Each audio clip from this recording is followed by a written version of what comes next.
रतला विधानसभा से भाजपा के प्रत्याशी टेकचंद शर्मा ने कहा कि बीजेपी ने संकल्प पत्र जारी किया है, जिससे न केवल गरीब, मजदूर और किसान का भला होगा, बल्कि 36 बिरादरी को फ़ायदा मिलेगा।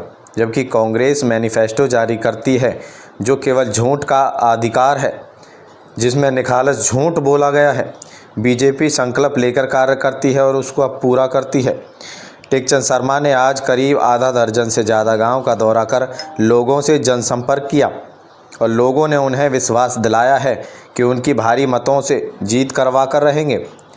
उन्होंने कांग्रेस के प्रत्याशी रघुवीर सिंह तेवतिया पर हमला बोलते हुए कहा कि वे क्षेत्र में जातिवाद का जहर घोल रहे हैं, जो ठीक नहीं है।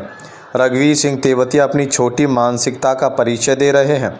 इतना ही नहीं, वह लोगों को सरकारी नौकरियों का झूठा झांसा दे रहे हैं, जबकि सब जानते हैं कि भाजपा ने खर्ची पर्ची के बिना नौकरियां देने का काम किया है।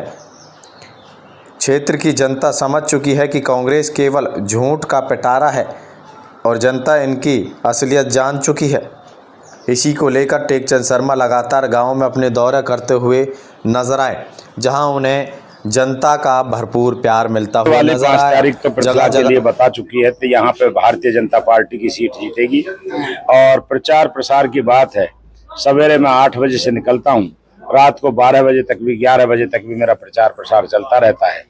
उसके बावजूद हमें इसमें कोई अतिशयोक्ति नहीं है कि भारतीय जनता पार्टी की जो नीति नीयत है, आज सभी देश प्रदेशवासी सब समझ चुके हैं और उसको लेकर के हरियाणा में तीसरी बार जनता की सरकार बननी है, ये हमारा वादा है।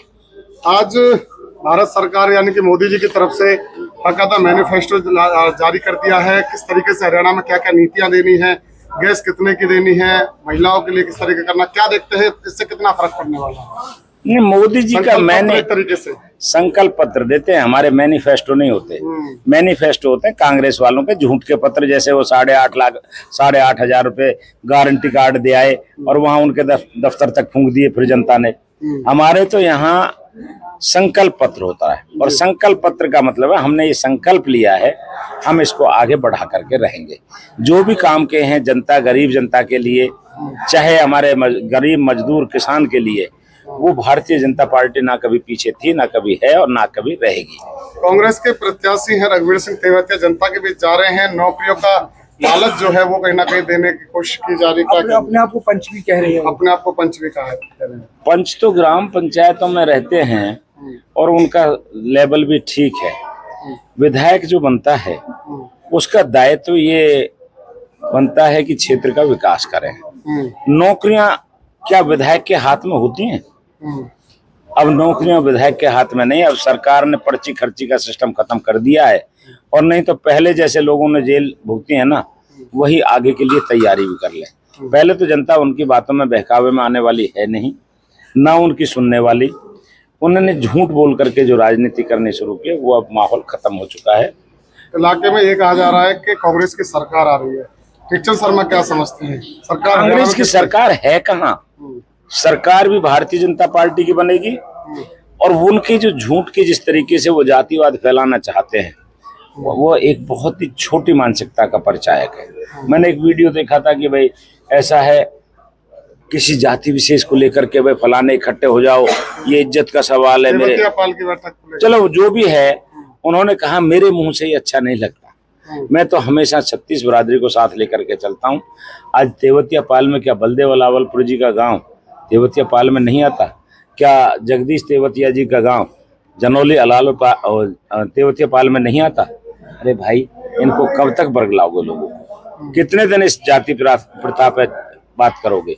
अरे क्षेत्र के विकास की बात करो। तुमने कुछ किया है तो वो बताओ, और जो आगे करने का आपका प्लानिंग है वो बताओ, जिससे कि लोगों के भविष्य से खिलवाड़ ना हो सके। टेकचंद शर्मा क्या बता रहे हैं जनता को आगे की प्लानिंग? मैं उदाहरण के लिए बता रहा हूँ, क्योंकि मेरे को भौगोलिक स्थिति ज्यादा पता है। मैं इसी गांव का ले लेता हूँ। मोहला गांव के चाहे सैम की समस्या है, चाहे मोहला गांव की यहाँ से सर्विस रोड बनवानी है बॉम्बे बड़ौदा हाईवे के साथ, चाहे ये हमारे मोहला से हरफली का जो रास्ता है उसमें पुलिया बीच में रह गई थी, हमने दोनों तरफ सड़क बनवा दी थी। मैं एक गांव का ही उदाहरण दे रहा हूं आपको। किस गांव के बारे में मेरे से क्या पूछना चाहते हो? हर चीज का मेरे को भौगोलिक दृष्टि से जियोग्राफिकल नॉलेज है और मैं उस चीज को पूरा करूंगा, ये मेरा विश्वास है। आज के कई दौरे हैं आपके अलग अलग गांव में, कौन कौन से गांव में पहुंचने वाले हैं? अभी हम बहुत जगह हो आए हैं, आगे चल के हरफला है, मोहला है, सहराला है, गदपुरी है, ये छपरौला है, और ये सब गाँवों में सब में हैं, और 10-12 गांव हैं, उनको सबको हम करेंगे। यानी कार्यक्रम आप लगातार कर रहे हैं शर्मा जी, क्या माहौल बनाते हुए चल रहे हैं? नहीं, ये हमारा रूटीन का काम है, ये कोई नई बात नहीं है। हम तो जब चुनाव भी नहीं लड़ रहे थे, जब भी मतलब जो है ना 2-4-5 गाँव में जाते थे। आज हमें ये पूछने की जरूरत नहीं है बड़ी चौपाल पे कहाँ जाना है, दलित वाली चौपाल पे कहाँ जाना है, सुरेंद्र के घर कहाँ जाना है, या इंद्राज के घर कहाँ जाना है, राजू के घर कहाँ जाना है। मैं यहाँ 50 आदमियों का नाम लेकर के बता सकता हूँ, जगदीप पंडित जी के घर कहाँ जाना है, हमें हर एक का पता है। और हम झूठ में ना फंसे, ऐसा भी आप मंच के माध्यम से लोगों से अपील कर रहे हैं? नहीं, झूठ में फंसने के लिए जनता इतनी समझदार हो चुकी है। पहले एक बार देखो, पिछली बार कोई कह रहा था मेरी दिवाली नहीं मनेगी, कोई कह रहा था कि मेरा मतलब आखिरी चुनाव है। अरे भाई, आखिरी चुनाव से कोई ऐसा तो है नहीं कि आखिरी चुनाव के बाद ऊपर कोई सीढ़ी अलग से जाती हो, या फिर दिवाली मनाने वाले बात लोग जो करते हैं। पिछले बना दिया लोगों की तो दिवाली उसने खत्म कर दी। 5 साल में कोई विकास के काम किए हों तो बताए तो सही जनता में आकर के। ऐसा नहीं है, लोग ना भुलावे में आए हैं ना आएंगे। अब की बार उनके सामने ऐसा प्रत्याशी है जो हर घर से उसका नाता है। हर आदमी को मैं जानता हूँ, शक्ल से जानता हूँ, नाम से जानता हूँ, गली से जानता हूँ, मोहल्ले से जानता हूँ, इलाके से जानता हूँ, मेरे को सबका पता है।